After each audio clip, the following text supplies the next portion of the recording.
Tetapi kalau ibu bapak belajar agama Buddha, belajar Dhamma, membalik, UPK-nya muncul dulu, nanti di tengah jalan ada orang tabrak mobil, udah karmanya. Mau apa? Ya wis, kalau bukan akibat karmanya tidak ditabrak, sudah akibat karmanya ditabrak, ya wis, salah dewe.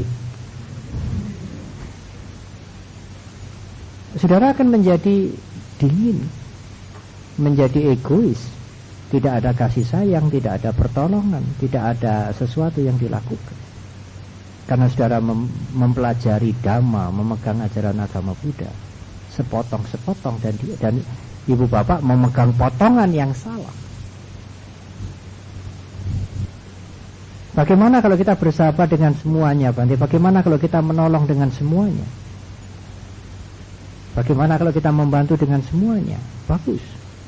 Tidak usah kita mengembangkan UPK, tidak usah kita mengembangkan semuanya akan menerima akibat karmanya. Tidak lengkap juga.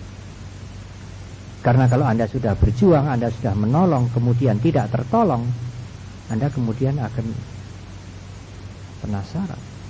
Mengapa saya sudah melakukan, mengapa saya sudah berbuat sesuatu, tidak tertolong.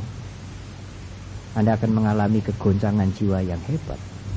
Kalau Anda hanya mengambil yang sepotong di depan, tidak melengkapi dengan semua yang terjadi karena akibat karma.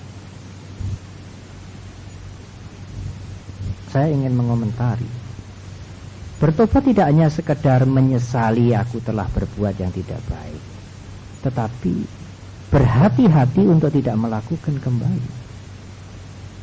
Tidak ada urusan minta ampun dan sebagainya menurut pandangan Buddhis, tapi bertobat itulah yang lebih mendapatkan tekanan. Bertobat bukan pernyataan, tetapi bertobat sebagai sikap mental, sebagai perilaku. Kalau Anda bertobat karena satu perbuatan yang tidak baik, yang tidak berguna, yang telah Anda lakukan, dan selesai bertobat itu tidak ada perubahan, apa artinya bertobat? Apa artinya juga minta ampun? Buddhis mengesampingkan minta ampun itu, tetapi lebih kepada apa yang harus kita perbaiki supaya perbuatan yang merugikan ini tidak timbul kembali dan merugikan orang lain. Kejahatan tidak bisa merugikan sepihak. Manusia tidak bisa berdiri sendiri. Segala sesuatu di dunia ini interdependensi, saling bergantungan. Kejahatan yang kita lakukan akan merugikan yang lain selain merugikan diri kita sendiri. Tidak ada kejahatan yang hanya merugikan diri kita sendiri saja. Kita berhubungan dengan masyarakat, kita berhubungan dengan yang lain. Kejahatan yang kita lakukan akan merugikan yang lain selain merugikan diri kita. Bertobat adalah tidak mengulangi lagi, mengendalikan diri, sangwara, menjaga moralitas dengan sebaik-baiknya. Mengapa? Ya, karena kita mempunyai iman terhadap hukum karma. Pengertian minta ampun tidak cocok masuk di dalam hukum karma. Kalau saya melakukan sesuatu yang tidak baik, saya menyadari itu, saya stop, saya berjuang, berusaha keras untuk tidak melakukan lagi kemudian.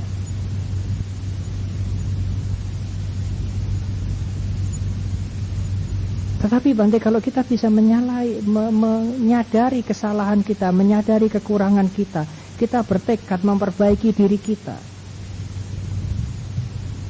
supaya terjadi perbaikan, ada kemajuan. Tidak ada persoalan kita untuk minta ampunan dan sebagainya. Kan kemudian timbul kesombongan, timbul kecongkaan. Kecongkaan itu adalah kejahatan yang baru. Apa perlunya saudara menjadi congkak? Kalau saya bertanggung jawab terhadap diri saya, itu sudah wajar. Apanya yang harus saya banggakan? Saya harus bertanggung jawab untuk diri saya, untuk bisa menyelesaikan kuliah ini dengan baik, untuk bisa membangun rumah tangga ini dengan baik, tanpa minta bantuan. Hasil apapun saya terima, saya syukuri. Kekurangan apapun adalah karena akibat kelalaian saya harus perbaiki. Wajar toh. Mengapa harus congkak? Apanya yang disombongkan? Apanya yang harus dicongkakkan? Kalau saya harus bertanggung jawab terhadap diri saya, untuk tidak menghancurkan diri saya dan tidak merugikan yang lain, apanya yang istimewa?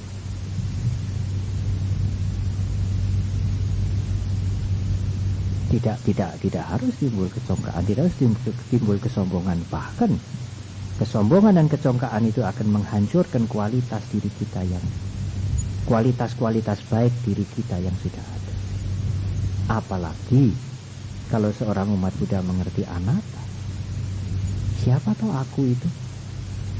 Aku itu tidak ada.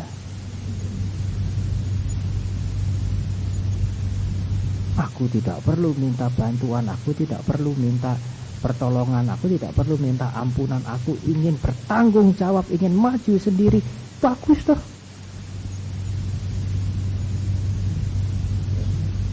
Masih ada waktu, Ibu Bapak? Ya, silahkan. Baik, terima kasih Ibu. Sebetulnya tidak ada syarat yang baku untuk menjadi Buddhis lewat baptis dan sebagainya, tidak ada. Siapa saja sesungguhnya kalau dia sesuai, kalau dia cocok dengan ajaran Buddhis, dengan cara berpikir Buddhis, saya kira itu sudah cukup. Dan apa yang dia cocoki itu, apa yang dia tangkap itu bisa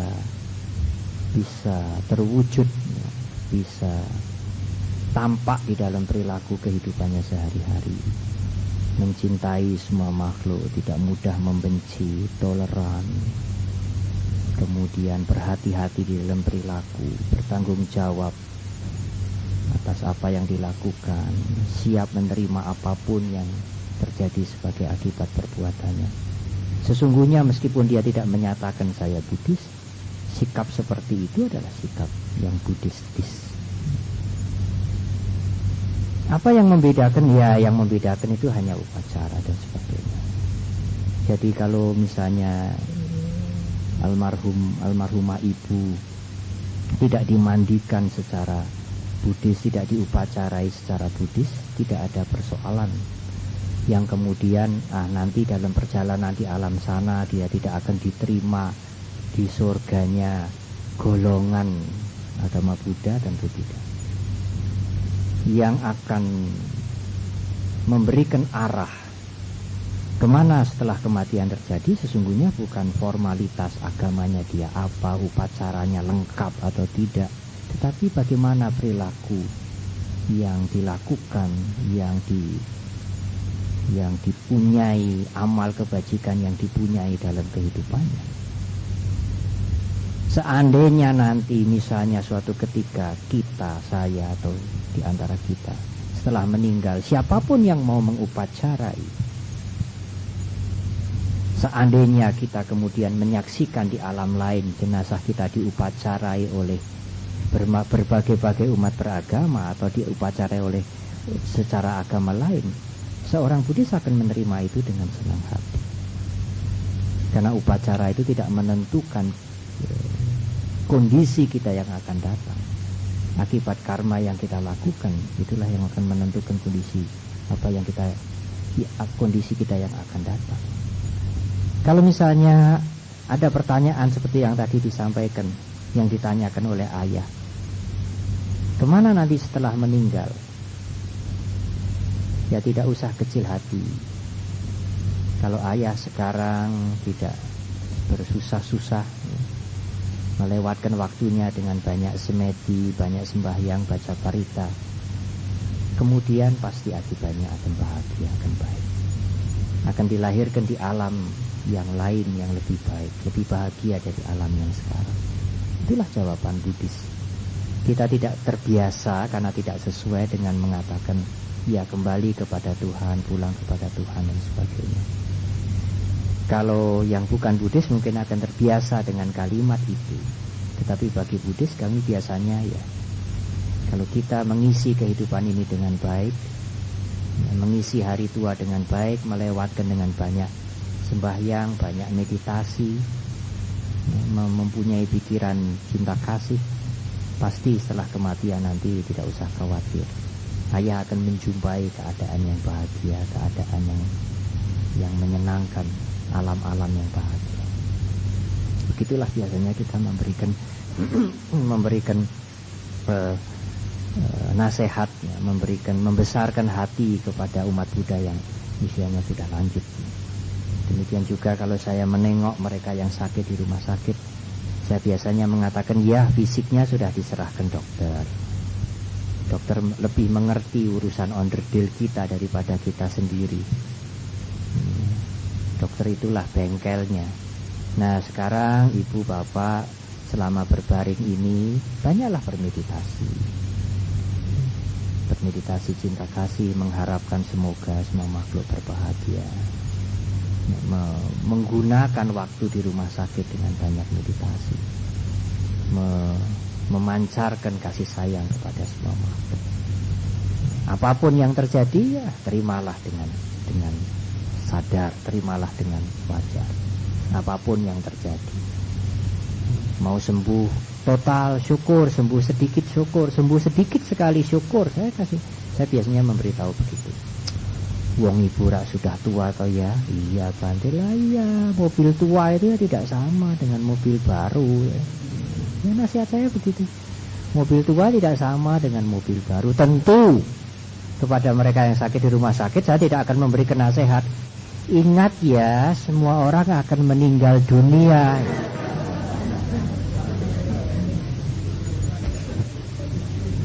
Itu benar ibu. Itu benar, tapi tidak psikologis. Bukan UPK yang muncul lebih dulu, bukan kebijaksanaan, wisdom yang muncul lebih dulu, tetapi kasih sayang yang harus kita berikan. Kita memberikan kasih sayang kepada mereka, memberikan semangat kepada mereka. Meskipun tentu kita akan memberikan semangat dan kasih sayang dengan tidak menipu. Sudahlah, tenang saja. Di sana sudah dicepaki kamar surga. Ya, itu lebih-lebih itu berlebih-lebihan. Kalau saya ditanya, betul Bante? Tidak tahu ya. Tidak tahu ya. Jadi bagaimana kita menghadapi mereka yang sakit? Bagaimana kita menghadapi mereka yang sudah tua? Kita bisa mengambil ajaran Sang Buddha yang tepat untuk mereka. Cukup banyak ajaran untuk itu. Di kalangan umat Buddha sebetulnya memandikan itu dilakukan siapa saja. Umumnya juga oleh keluarganya sendiri. Kemudian juga kalau keluarganya tidak biasa, misalnya ya tidak tega, tidak tegel, biasanya ya kita menghubungi wihara. Ada pandita yang bisa memandikan, yang bisa membantu. Kalau menghubungi yang mengurus kematian, biasanya juga ada petugas yang datang untuk memandikan. Karena bagi Buddhis memandikan jenazah tidak ada upacara khusus, tidak ada doa yang harus dibacakan khusus. Ya, kita memandikan dengan sewajarnya, memberikan pakaian dengan sewajarnya, dan kemudian dimasukkan ke dalam peti.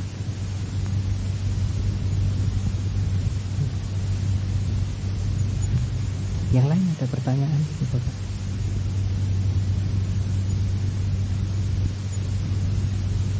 Ibu bapak, kalau kemudian kita dikatakan itu bagi saudara-saudara kita, oleh saudara-saudara kita yang lain kita dikatakan kemudian ateis, kita kemudian dikatakan mohon maaf kafir dan sebagainya, ya siapa bisa mencegah orang lain memberikan nilai kepada kita?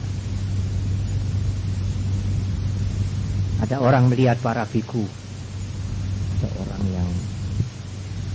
orang barat, dia melihat orang barat bule juga menjadi biku seperti kami, cukur gundul dan sebagainya.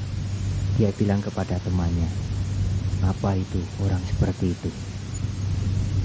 Kamu jangan ikut-ikut menjadi orang seperti itu orang gendeng. Ya dia mengatakan gendeng. Makan hanya 2 kali, padahal makanan banyak, dunia masih banyak orang cantik-cantik dan sebagainya. Tidak usah seperti itu orang gendeng itu. Ya, guide-nya juga mengatakan, ya saya nggak akan seperti itu orang gendeng, tapi saya juga nggak akan seperti kamu podo gendeng. Ya, itu orang kita tidak bisa mencegah. Orang menilai apa kepada kita tidak bisa mencegah. Wow, umat Buddha itu Tuhannya ya patung itu, yang disembayangi patung, pakai sujud segala di depan patung. Tuhannya ya patung itu. Ya, silakan. Kalau ada kesempatan dia bertanya kepada kita, kita memberikan penjelasan sesuai dengan keyakinan kita. Kalau dia bisa menerima, syukur. Kalau dia tidak bisa menerima, apa yang akan kita lakukan? Dia tidak ada alasan bagi kita untuk marah, untuk kemudian sengit, untuk membenci. Nah, kalau kita membenci kan kita rugi sendiri. Kita membenci orang yang mengatakan kita menyembah berhala. Kita membenci pada dia. Apa gunanya? Membenci itu kejahatan. Ada patung-patung yang dihancurkan oleh Taliban di Afghanistan dan sebagainya. Mengapa kita membenci kepada yang menghancurkan patung itu? Masih baik itu patung yang dihancurkan, bukan manusia. Makhluk lebih berharga dari patung. Meskipun ini patung Buddha, seorang manusia lebih berharga dari patung Buddha. Meskipun patung ini patung Buddha. Andai kata dipilih menghancurkan patung dengan membunuh manusia, ya membunuh manusia lebih jahat ketimbang menghancurkan patung. Meskipun kedua-duanya juga tidak layak dilakukan. Tidak ada alasan bagi umat Buddha untuk membenci, untuk mengutuk. Membenci itu kejahatan baru.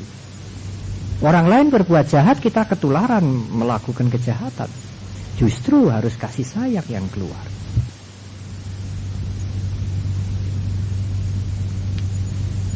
Ibu bapak, apakah tujuan akhir umat Buddha yang disebut dengan kebebasan? Bebas dari samsara, bebas dari kelahiran kembali, bebas dari penderitaan harus dicapai setelah kita tumimba lahir beribu-ribu kali? Jawabnya tidak. Dalam kehidupan yang sekarang ini juga, kalau kita berusaha keras dengan faktor-faktor yang menunjang, kita akan mencapai kebebasan. Tidak ada syarat untuk harus melalui lahir kembali berulang-ulang lagi. Apa yang kita alami sekarang, apa yang kita rasakan sekarang, suka duka kita sekarang adalah akibat dari karma-karma, perbuatan-perbuatan kita yang lalu. Menurut agama Buddha tidak benar. Pandangan seperti itu termasuk fatalistik. Ada 3 pandangan fatalistik. Yang pertama, apa yang kita rasakan sekarang, suka duka kita sekarang, jatuh bangun kita sekarang ditentukan oleh Iswara, oleh Brahma, oleh Tuhan, apapun namanya. Perbuatan manusia tidak ada pengaruhnya. Usaha manusia tidak ada pengaruhnya. Kita hanya menjalani apa yang sudah ditentukan saja. Itu pun juga tidak bisa diterima oleh agama Buddha karena tidak sesuai dengan kasunyatan. Yang kedua, suka duka kita sekarang, maju mundur kita sekarang terjadi karena otomatis, mekanik. Tidak ada sebabnya. Tidak ada yang menentukan, juga tidak ada sebabnya. Terjadi begitu aja. Ada susah, ada senang, ada maju, ada mundur, ada gembira, ada susah. Ahetuka, tidak ada sebabnya, nggak ada akarnya. Itu juga tidak sesuai dengan kasunyatan. Sang Buddha menolak itu. Yang ketiga, apa yang kita rasakan sekarang, suka duka kita sekarang, akibat dari karma yang lalu, itu pun ditolak oleh agama Buddha. Kalau semua ditentukan oleh karma yang lalu, oleh perbuatan yang lalu, apa gunanya usaha kita sekarang? Apa gunanya kebajikan kita sekarang? Karena usaha sekarang tidak ada pengaruhnya. Usaha kita sekarang akan berbuah kemudian. Yang kita rasakan sekarang adalah akibat dari yang lalu. Itu fatalistik. Manusia tidak bisa keluar dari yang lalu. Dan yang dilakukan sekarang ini baru berbuah nanti. Tidak sesuai dengan kasunyatan. Menurut Dharma, menurut kasunyatan, apa yang kita rasakan sekarang, suka duka kita sekarang, kondisi kita sekarang adalah akibat dari karma, dari perbuatan yang pernah kita lakukan yang lalu, plus dan apa yang kita lakukan sekarang. Jadi ada 2 macam akibat karma yang membentuk, yang mengakibatkan kondisi kita sekarang. Apa yang kita lakukan yang lalu dan apa yang kita lakukan sekarang akan menjadikan kita sekarang. Saya sekarang ada di sini akibat dari karma saya yang lalu dan perbuatan saya yang sekarang, bukan yang lalu saja. Karena sekarang kita aktif, karena sekarang kita bukan anak wayang. Karma yang lalu, kalau hanya karma yang lalu saja, apa bedanya dengan Tuhan menentukan segala-galanya? Teman kita yang lain mengatakan Tuhan menentukan segala-galanya, sutradara kita. Sang Buddhis yang setengah mateng ini mengatakan sutradara saya karma saya yang lalu. Apa yang saya jalani sekarang akibat dari yang lalu. Lalu apa yang kita lakukan sekarang ini? Apa gunanya? Ya, yang kita lakukan sekarang ini baru berbuah nanti. Itulah yang tidak sesuai dengan kasunyatan. Itulah yang ditolak oleh Sang Buddha. Ube kamawada, semuanya adalah akibat dari karma yang lalu. Itu termasuk pandangan yang salah juga. Karena apa yang kita lakukan sekarang ini sangat mempengaruhi yang lalu. Mana yang dominan, Bante? Bisa yang lalu yang dominan, bisa apa yang kita lakukan sekarang ini dominan. Karma yang lalu bukan satu-satunya dan bukan yang paling menentukan. Perbuatan yang lalu salah satu faktor yang menentukan keberadaan kita sekarang. Kita adalah hasil dari apa yang kita lakukan. Betul. Pernyataan itu betul 100%. Kita adalah hasil dari apa yang kita lakukan yang lalu dan yang sekarang. Yang salah itu kalau kita menerjemahkan kalimat itu dengan pengertian apa yang terjadi pada kita sekarang akibat dari apa yang kita lakukan yang lalu saja. Tidak. Apa yang terjadi sekarang adalah akibat dari apa yang saya lakukan yang lalu dan apa yang saya lakukan sekarang. Kalau kita sekarang berusaha berbuat baik dengan sekuat tenaga, maka hal-hal yang jelek-jelek, karma-karma jelek-jelek yang lalu bisa tidak terasa akibatnya. Dan hal-hal yang baik yang lalu akan menjadi lebih kuat. Bukan hilang, tetapi dia akan kalah dengan apa yang kita lakukan sekarang. Seperti garam di dalam satu cangkir ini. Kalau airnya satu cangkir, garamnya satu sendok, akan asin sekali. Anggap saja garam sebagai akibat karma yang lalu, tidak bisa dibuang, tidak bisa diberikan orang lain sebagai penebus. Kita bisa menebus dengan menambahkan air ini lebih dari 1 gelas. Semakin banyak air kita masukkan, garam itu semakin tidak terasa, meskipun garam itu masih ada di dalam air ini. Begitulah seorang Buddhis berpikir. Manusia dipengaruhi oleh banyak faktor. Ada 2 faktor yang mempengaruhi secara garis besar. Faktor yang lampau adalah karma yang lampau. Faktor sekarang. Faktor sekarang apa saja? Orang tua. Karena gen-gen dari orang tua kita akan menurun pada kita. Sifat orang tua kita secara biologis akan menurun pada kita. Lingkungan rumah tangga kita, lingkungan pergaulan kita, pendidikan kita. Manusia tidak bisa berdiri sendiri, dia kontak dengan lingkungan.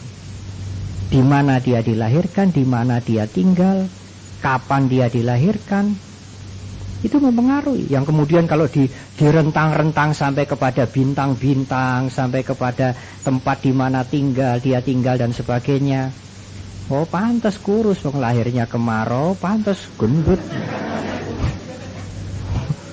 Musim hujan begitu dan sebagainya. Tetapi ingat, Sang Buddha mengatakan dalam setiap diri manusia ada purisakara, ada atakara.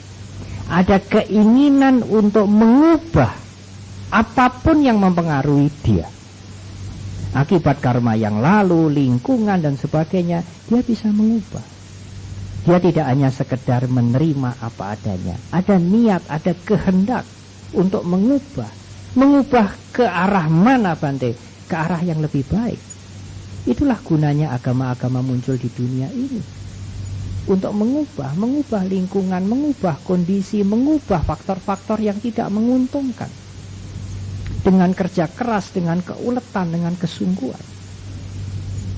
Faktor itulah yang sangat penting. Faktor itulah yang menjadi agama-agama ini relevan.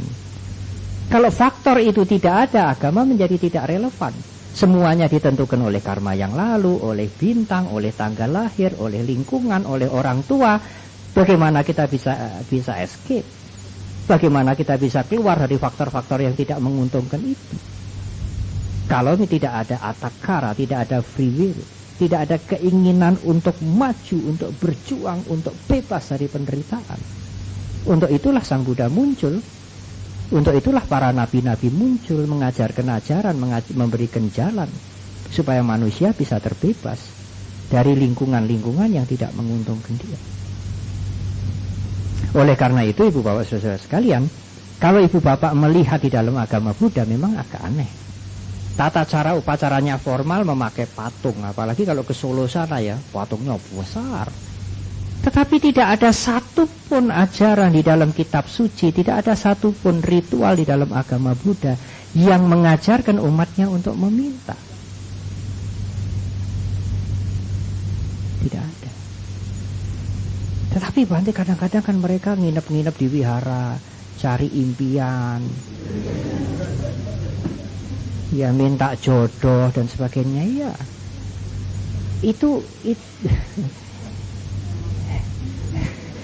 itu apa, grassroots itu oyot suket itu. Agama oyot suket itu tidak bisa ibu bapak, tidak bisa dicegah. Saya pergi ke Sendang Sono, di sana ada tempat untuk membakar doa. Jadi mereka menulis kesulitannya, menulis permohonannya, lalu kemudian dibakar supaya suratnya itu sampai kepada yang dipuja itu. Ya itu sama saja dengan orang-orang Tionghoa yang bakar duit-duitan. Kalau orang tuanya meninggal itu 50 miliar, 150 triliun itu dibakar, rumah-rumahan dibakar itu. Rumah-rumahan, duit-duitan, tidak duit sungguhan ya. Duit sungguhan masih sayang. Ya sama saja dengan itu. Dengan saudara-saudara kita yang ke Sendang Sono menulis surat kemudian kirim. Tapi itu apakah tidak ada gunanya, Bante? Nah, persoalan ada gunanya atau tidak nanti dulu. Itu pun ada gunanya. Secara psikologis, orang yang sudah menulis keluh-keluh kesahnya dan kemudian dia membakar, emosinya menjadi tenang.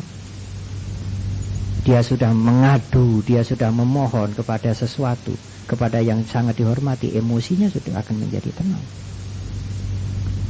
Tetapi apakah persoalan itu selesai, apakah persoalan itu bisa rampung? Itu memerlukan usaha keras, kerja keras, memerlukan pemikiran. Tidak hanya cukup menulis doa, mengadu, kemudian semuanya selesai. Tetapi itu perlu untuk menenangkan emosi seseorang. Di Buddhis menenangkan emosi itu dengan meditasi. Caranya dengan tidak memohon. Untuk meredakan emosi itu bukan dengan cara menulis surat kepada Buddha memohon, tidak.